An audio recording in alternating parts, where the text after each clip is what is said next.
संजू के शतक लगाते ही बीसीसीआई ने बैठक क्यों बुलाई? अचानक होने लगी कार्रवाई। संजू ने दे दिया बीसीसीआई को चैलेंज।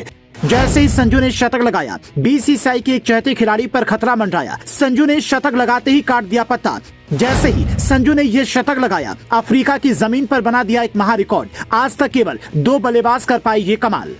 जी हाँ, संजू सैमसन ने अफ्रीका के खिलाफ जैसे ही तीसरे वनडे मैच में शतक लगाया, बीसीसीआई में खलबली मच गई। संजू सैमसन ने अपने इस शतक के बाद बीसीसीआई को चैलेंज कर दिया है। जो संजू आज तक आपको मैदान पर शांत नजर आते थे, जिस संजू ने आज तक अपनी बेइज्जती पर कभी कुछ नहीं बोला, उस संजू ने जैसे ही मैदान पर शतक लगाया, उसके अंदर की आग बाहर निकल गई। शतक लगाते ही संजू ने बीसीसीआई को आईना दिखाते हुए साफ कर दिया है कि अब किसी में भी संजू को बाहर करने की हिम्मत नहीं है। खबर है कि संजू के इस शतक के बाद बीसीसीआई की एक बैठक हुई। उस बैठक में संजू के भविष्य को लेकर चर्चा हुई। इतना ही नहीं, खबर है कि संजू के इस शतक के साथ ही बीसीसीआई के एक चहेते खिलाड़ी की करियर पर भी खतरा मंडराने लगा है।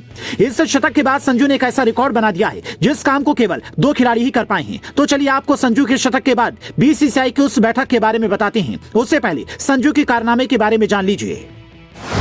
दरअसल संजू ने तीसरे वनडे मैच में जैसे ही शतक लगाया, संजू का नाम उन खिलाड़ियों की लिस्ट में शामिल हो गया जिन्होंने अफ्रीका की धरती पर शतक लगाया हो। ऐसे में संजू अफ्रीका की धरती पर वनडे क्रिकेट में शतक लगाने वाले भारत के 8वें खिलाड़ी बन गए हैं। लेकिन इसके अलावा संजू ने एक और कारनामा कर दिया है। दरअसल संजू का यह शतक इसलिए भी बड़ा था क्योंकि यह शतक मुश्किल पिच पर आया था।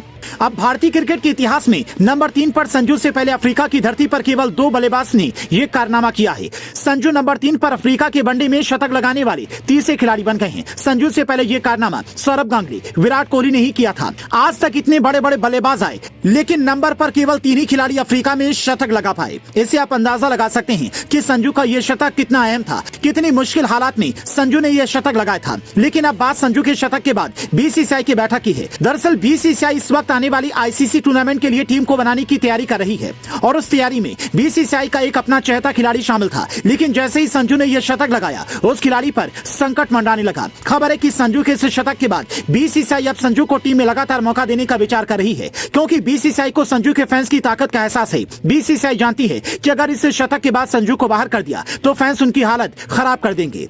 इस लिहाज से अब ईशान किशन के ऊपर खतरा मंडराने लगा है। खबर है कि ईशान किशन को वनडे से बाहर किया जा सकता है और संजू को उनकी जगह पर मौका दिया जाएगा। वैसे भी इस शतक के बाद संजू ने जो इशारा किया था, उस इशारे को देखकर बीसीसीआई को संजू की ताकत का एहसास हो गया होगा। बीसीसीआई को अब यह भी पता चल गया होगा कि संजू को बाहर करना अपने लिए मुसीबत मोल लेने जैसा होगा।